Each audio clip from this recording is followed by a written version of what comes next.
Hi, good morning. Nakabalik na nga pala ulit ako dito sa amin sa Mindoro. At ang unang ginawa ko pagkabalik ko dito ay namalengke ng maaga. Sobrang saliwa talaga ng mga seafoods dito. Kaya nga, ito ang naisipan kong lutuin ngayon. Garlic butter shrimp. Sinamahan ko na din ng talong para mas madami. Pinakuloan ko nga muna sa tubig tong mga tahong para malinis bago ko siya lutuin sa butter.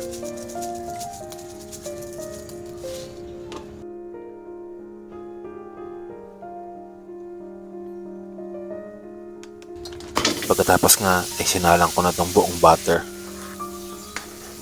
Isang buo yung ginamit ko para malasang malasa.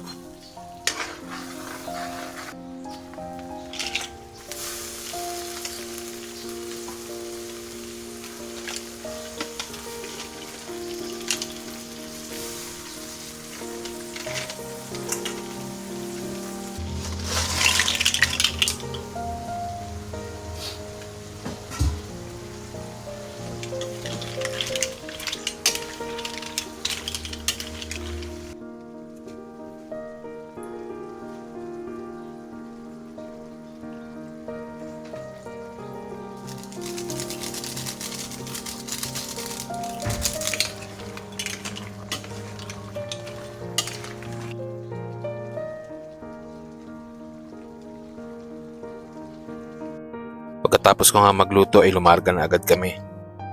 Yung pupuntahan kasi namin ay dumidepende pa sa klima ng panahon. Doon kasi, pag maulan, masyadong mataas ang tubig. Kapag mainit naman, ay tuyo yung mga side niya. Perfect na spot para pagkampingan.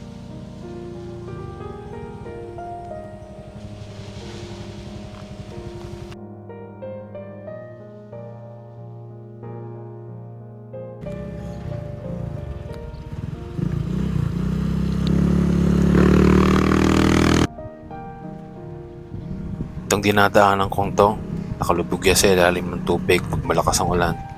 Kaya napakaswerte namin ngayon. Kasi mainit at hindi masyadong mataas ang tubig sa ilalim ng tulay.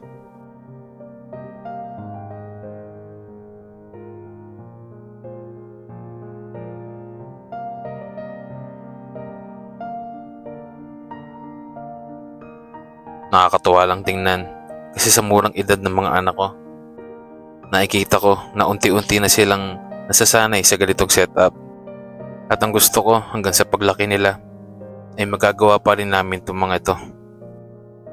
Kaya nga napapansin ko iba talaga yung saya nila pag umuwi ako sa bahay.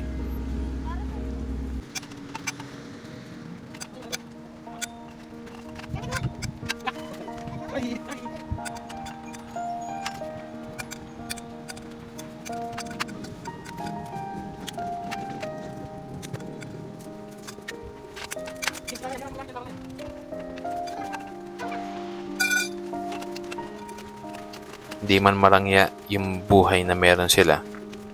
At least kahit simple ay napapasaya ko sila. Ganyan naman talaga dapat tayo.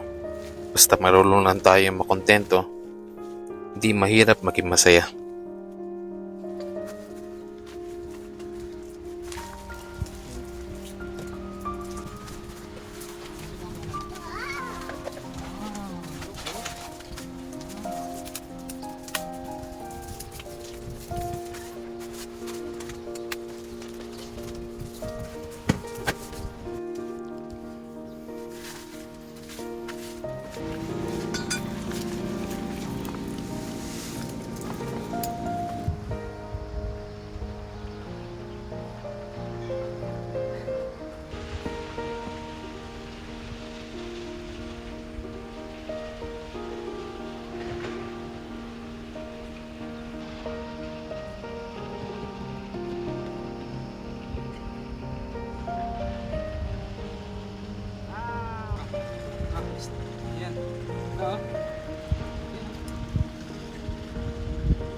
Yan.